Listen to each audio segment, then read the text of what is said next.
Hello everyone. Today in unit 3rd of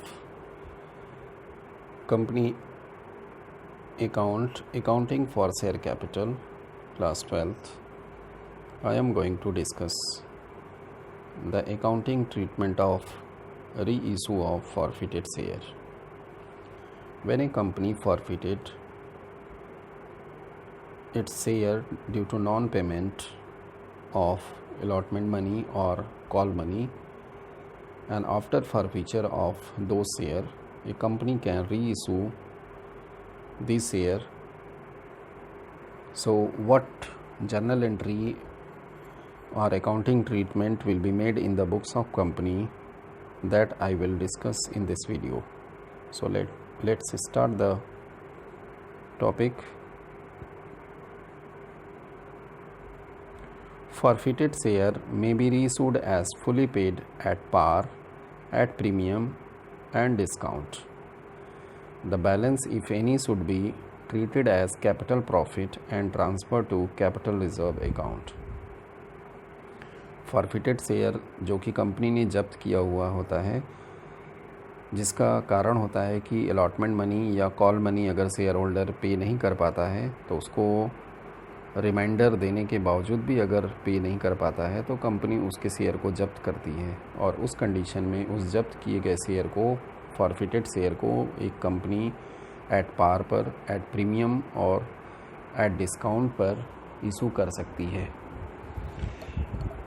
company के द्वारा share को री इशू करने के बाद अगर कोई बैलेंस अमाउंट फॉरफीचर अकाउंट के अंदर बच जाता है तो उसको कैपिटल प्रॉफिट माना जाता है, और इस कैपिटल प्रॉफिट को कैपिटल रिजर्व में ट्रांसफ़र किया जाता है। अब यहाँ पर हमें ये जानना है कि जब एक कंपनी शेयर को री इशू करेगी तो इसमें, जैसा कि हमने बताया कि ये री इशू जो होगा कंपनी के द्वारा, ये एट पार पर हो सकता है, एट प्रीमियम पर हो सकता है और एट डिस्काउंट पर। तो इन तीनों कंडीशंस में जो एंट्रीज होंगी उसमें चेंजेस रहेंगे।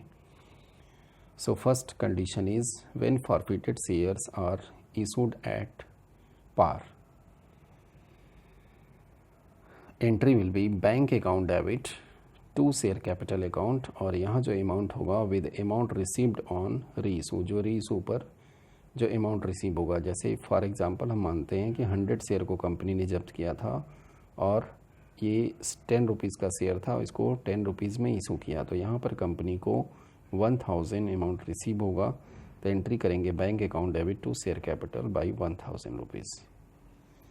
सेकेंड केस आता है जब फॉरफिटेड शेयर को डिस्काउंट पर कंपनी री इशू करेगी, तो उस केस में यहाँ पर हम एंट्री करेंगे bank account debit with amount received on reissue, share forfeiture account debit with discount allowed on reissue to share capital with amount credited as paid up। जो भी पेड अप वैल्यू रखा जाएगा उस कंडीशन में reissue के समय उस value से क्रेडिट करेंगे।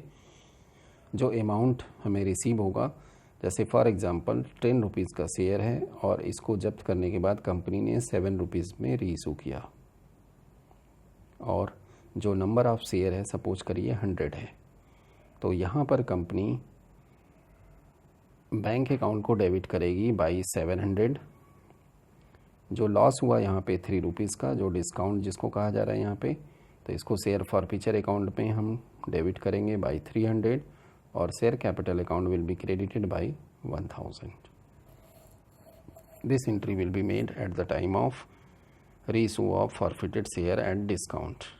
Now the third condition is when forfeited share are issued at premium। जब हम रीइशू करेंगे प्रीमियम के साथ, तो उस कंडीशन में इसका मतलब है कि कंपनी ने 10 रुपीज़ के शेयर को 12 रुपीज़ में रीइशू किया फॉर एग्जांपल। तो यहाँ पे जो एंट्री हम करेंगे bank account debit to share capital to security premium reserve account. Bank account को हम डेबिट करेंगे with amount received on reissue, जो रीइशू पर हमें पैसा मिला टोटल इंक्लूडिंग प्रीमियम, उससे हम डेबिट करेंगे। शेयर कैपिटल अकाउंट को हम क्रेडिट करेंगे by the paid up value of share, जो भी पेड अप वैल्यू माना जाएगा। जैसे यहाँ पे हमने 10 रुपीज़ लिया तो 10 रुपीज़ से यहाँ पर हम क्रेडिट करेंगे और सिक्योरिटी प्रीमियम रिजर्व अकाउंट को क्रेडिट करेंगे with the premium amount received on reissue of share. तो दिस एंट्री इज़ पास्ट। अब यहाँ पर रीइशू करने के बाद अगर कंपनी को कोई प्रॉफिट होता है या कंपनी गेन करती है, क्योंकि जो भी पैसा जब्त किया गया था शेयर फॉरफीचर अकाउंट में से, जो भी हमने पैसा जब्त किया हुआ है इसमें से डिस्काउंट देने के बाद, डिस्काउंट जो यहाँ पे दिया, अगर उसके देने के बावजूद भी कंपनी को कोई प्रॉफिट या गेन होता है तो ये गेन कंपनी के लिए कैपिटल प्रॉफिट होगा और इसको हम ट्रांसफ़र करेंगे कैपिटल रिजर्व अकाउंट में। तो इसके लिए एंट्री यहाँ पे किया जाएगा share forfeiture account debit to capital reserve account. ये एंट्री पास किया जाएगा। Profit on reissue of forfeited share transfer to capital reserve. अब यहाँ पर एक बहुत ही इम्पॉर्टेंट क्वेश्चन आता है कि डिस्काउंट हम कितना दे सकते हैं रीइशू ऑफ शेयर पे। जब हम शेयर को फॉरफीचर किए और इसको रीइशू करना चाहते हैं तो in that case what will be the maximum amount of discount on such forfeited share when this share are reissued. तो see here, maximum discount that can be allowed on reissue of forfeited share is the amount forfeited on such reissued share। यहाँ पे आपको ये ध्यान रखना है कि जो मैक्सिमम डिस्काउंट हम दे सकते हैं यहाँ पे फॉरफिटेड शेयर के रीइशू पर, वह फॉरफिटेड शेयर के ऊपर जितना अमाउंट आपने जब्त किया हुआ है, जितना भी अमाउंट आपने फॉरफीचर किया हुआ है, up to that amount, up to forfeiture amount, जितना आपने जब्त किया हुआ उस अमाउंट तक आप डिस्काउंट दे सकते हैं। जैसे सपोज करिए 10 रुपीज़ का शेयर है और उस पर शेयर होल्डर ने 7 पेड कर दिया था और 3 रुपीज़ का पेमेंट नहीं किया, नॉन पेमेंट है ये, और इसकी वजह से उसके शेयर को जब्त किया गया। तो उस केस में 7 रुपीज़ तक का डिस्काउंट आप रीइशू के समय दे सकते हैं। तो ये इसकी कंडीशन होगी। Now see one question. Z limited forfeited 1000 equity share of ₹10 each for non payment of first call of 2 per share। The final call of ₹3 per share was not yet be made. उसको नहीं किया गया। इसका मतलब यहाँ पर called up value 7 rupees हुआ। आगे कहा गया calculate the maximum amount of discount at which these share can be reissued. तो यहाँ पे ये कहा जा रहा है आपसे कि कितना हम मैक्सिमम डिस्काउंट पर रीइशू कर सकते हैं। तो अभी आपको बताया गया कि जितना पैसा शेयर के फॉरफीचर में जब्त किया जाएगा उतने अमाउंट तक डिस्काउंट कंपनी दे सकती है। तो यहाँ पे देखिए कॉल्ड अप वैल्यू 7 रुपीज़ है, लेकिन उसमें से जो पेड अप वैल्यू है वह 5 रुपीज़ पर शेयर है, क्योंकि 7 में से 2 पर शेयर पेमेंट नहीं हुआ तो 5 का पेमेंट हुआ है। ये पेड अप वैल्यू है और इसी को कंपनी ने जब्त किया। तो एक शेयर के ऊपर 5 रुपीज़ फॉरफीचर हुआ है और यहाँ नंबर ऑफ शेयर जो है 1000 शेयर है। तो 1000 शेयर इंटू 5, तो 5000 मीन्स 5000 रुपीज़ का डिस्काउंट यहाँ पर मैक्सिमम इस शेयर पर रीइशू पर कंपनी दे सकती है। Now see the maximum amount of discount at which this shares can be reissued is ₹5 per share और ₹5000। Now see the next. The directors of Polyplastic Limited resolved that 2000 equity share of ₹100 each be forfeited for non-payment of second and final call of ₹30 per share. Out of these, 150 share were reissued at ₹60 per share to Mohit. So necessary journal entry. तो यहाँ पे आपको journal entry करना है। तो again हम यहाँ पे ध्यान देंगे कि जो नंबर ऑफ़ शेयर फॉरफीचर हो रहा है ये 200 शेयर को फॉरफीचर किया जा रहा है।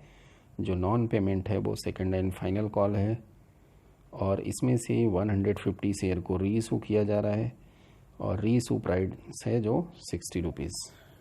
तो हम यहाँ ध्यान दें कि 100 रुपीज़ का शेयर है जिसमें से 30 नॉट पेड है इसका मतलब है 70 रुपीज़ पेड है,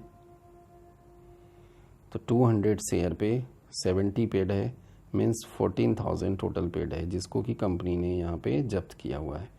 इसमें से कंपनी ने 150 शेयर्स को रीइशू किया, तो 150 शेयर को जब रीइशू किया तो रीइशूड प्राइस है 60 रुपीज़, और ये 9,000 कंपनी को रिसीव हुआ। कंपनी को यहाँ पे 100 के शेयर को जब 60 में रीइशू किया तो 150 शेयर पे 40 रुपीज़ का लॉस हुआ, जो कि डिस्काउंट आप यहाँ पे कह सकते हैं।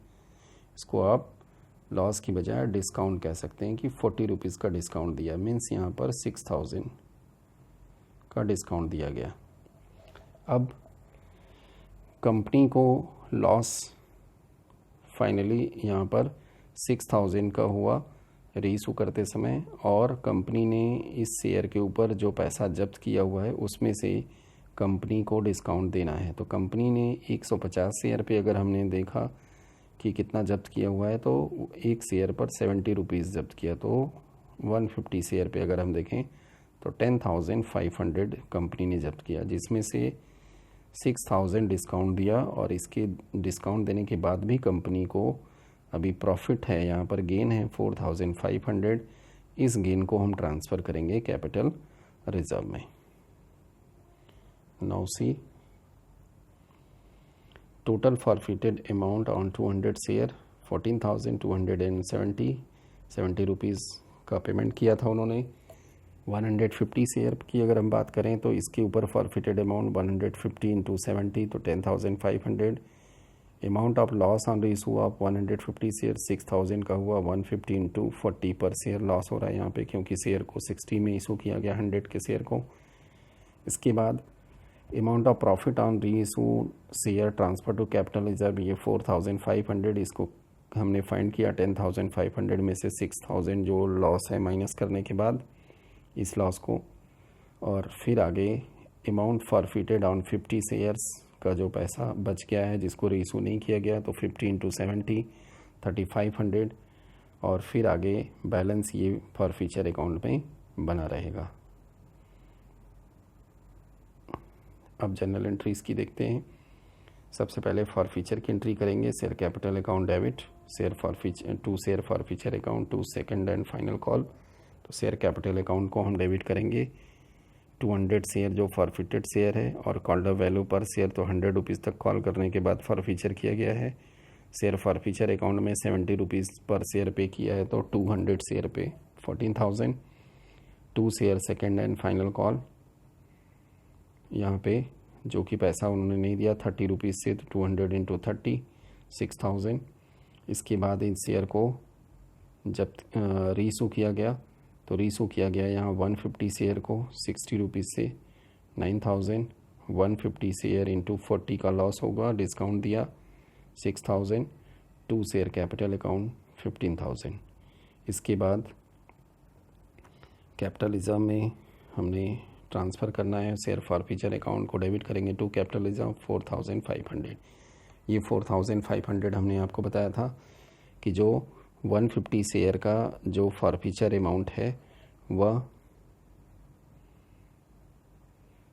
10,500 आया था, और उसमें से हमने डिस्काउंट जो दिया उसको माइनस किया। यहाँ पे आप देख सकते हैं 10,500 में से हमने डिस्काउंट जो दिया उसको माइनस किया, तो 4,500 ये प्रॉफिट हुआ था, जिसको कि कैपिटल रिजर्व में ट्रांसफ़र किया जाएगा। तो लास्ट एंट्री हम करेंगे share forfeiture account debit to capital reserve by 4,500।